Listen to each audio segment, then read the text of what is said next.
the vibrant village of Munyika, nestled between rolling hills and dense forests, there lived a princess named Kalama.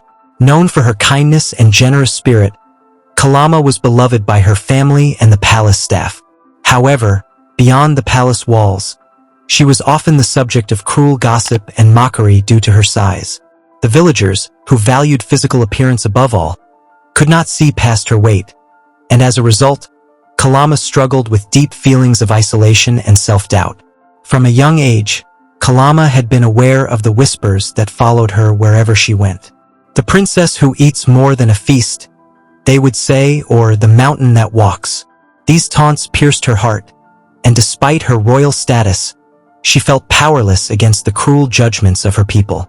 Her parents, King Cheda and Queen Jalia, tried to shield her from the hurtful comments, but even they could not protect her from the harsh reality that no man in Munyika was willing to marry her.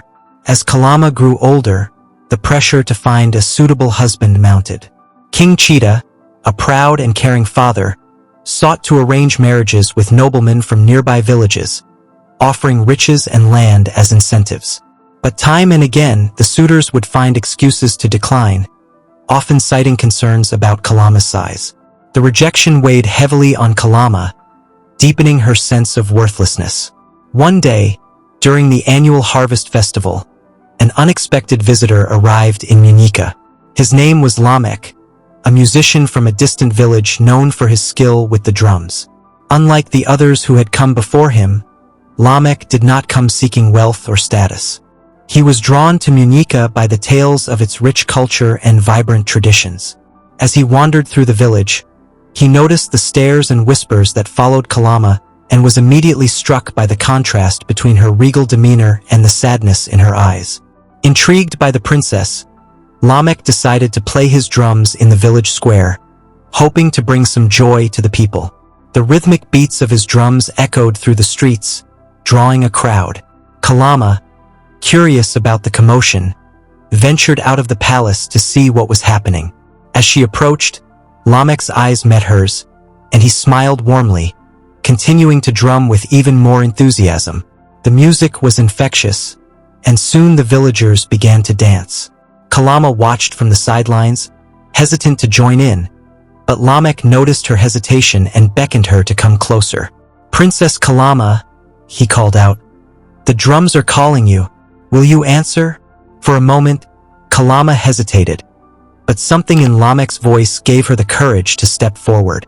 As she joined the dance, the rhythm of the drums seemed to take hold of her, and she began to move with a grace and joy she hadn't felt in years. The villagers, who had once mocked her, watched in awe as Kalama danced, her movements filled with a newfound confidence.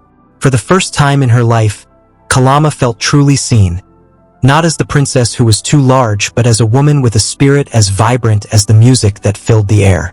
As the festival continued, Lamek stayed by Kalama's side, drumming for her, encouraging her, and treating her with the respect and kindness she had always longed for. The two spent hours talking, sharing stories of their lives, and laughing together. Lamek's presence was like a balm to Kalama's wounded heart, and she found herself opening up to him in a way she had never done with anyone before. As the days turned into weeks, Lamek's influence on Kalama became evident to everyone in the village. She walked with her head held high, her smile no longer forced, and her laughter rang out like a melody. The villagers, who had once ridiculed her, began to see her in a new light. They marveled at the transformation that had taken place and wondered how they had ever overlooked the beauty and strength that Kalama possessed. But the change in Kalama was not just about her newfound confidence. It was also about the realization that she did not need the approval of others to be happy. Lamek had shown her that true beauty came from within, and that self-worth was not determined by the opinions of others. With this knowledge, Kalama began to embrace herself fully, no longer allowing the judgments of others to define her. As Kalama and Lamek grew closer, their bond deepened into something more than friendship. Lamek saw in Kalama a partner with whom he could share his life, and Kalama found in Lamek a love that was pure and unconditional. When Lamek finally asked for Kalama's hand in marriage, there was no hesitation in her answer. The wedding was a grand celebration, attended by people from all the surrounding villages, who had come to witness the union of two souls who had found love beyond societal expectations. Years later, Kalama and Lamek continued to live in Munyika, where they were beloved by all. The villagers, who had once mocked Kalama, now looked to her as a symbol of resilience and inner strength. She became an advocate for those who had been marginalized, using her voice to uplift others and promote acceptance. Her story was told far and wide, becoming a legendary tale of love, acceptance, and the triumph of the human spirit. And so, the princess who was once rejected by all the men in the village found a love that was deeper and more meaningful than anything she could have ever imagined. Through her journey, Kalama learned that true happiness came not from the approval of others, but from embracing oneself fully and finding love in the most unexpected places. Kindly like, share and subscribe and never miss out new content once we upload.